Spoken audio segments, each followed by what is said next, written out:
మెదక్ జిల్లా చిన్నశంకరంపేట మండలం సూరారం గ్రామంలో విషాద చాలాలనుకున్నాయి. గ్రామానికి చెందిన యువకుడు నిఖిల్ ఇంటర్మీడియట్ మొదటి సంవత్సరం హైదరాబాద్లోని ఓ ప్రైవేట్ కళాశాలలో ఇంటర్మీడియట్ ప్రథమ సంవత్సరం చదువుకుంటున్నారు.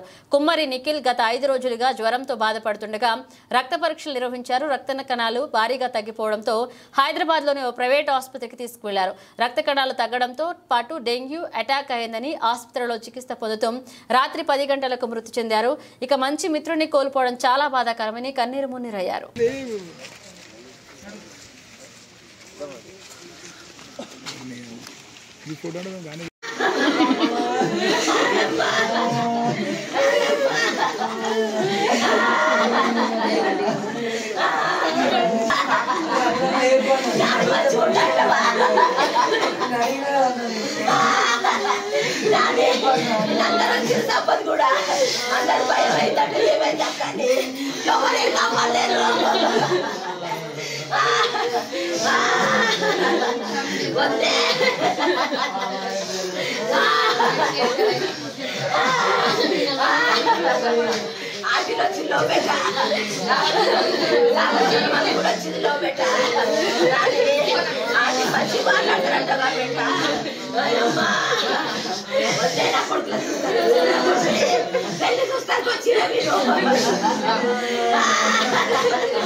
మా బాల్యమిత్రుడు కుమ్మరి వెంకటేశం గారి కుమారుడు గత 5 రోజుల క్రితం అనారోగ్యానికి గురై అస్వస్థ గురైతే మెరుగైన వైద్యం కోసం హైదరాబాద్ హాస్పిటల్ తీసుకెళ్ళినాం.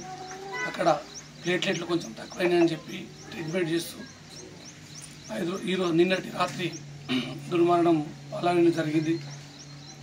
ఆ బాబు విలేజ్లో చిన్న పిల్లగాడైనా కూడా చాలా దేవాలయ కార్యక్రమాలు భక్తి కార్యక్రమాలలో ముందుండి చాలా కార్యక్రమాలు చేసేవాడు. అతన్ని కూడా చాలా మంచి వ్యక్తులు, మంచి కుటుంబంకు తీరని అన్యాయం జరిగింది. ఆ భగవంతుడు వారికి మనోధైర్యం ప్రసాదించాలని మా అందరి తరఫున గ్రామం తరఫున వారిని కోరుకుంటున్నాం.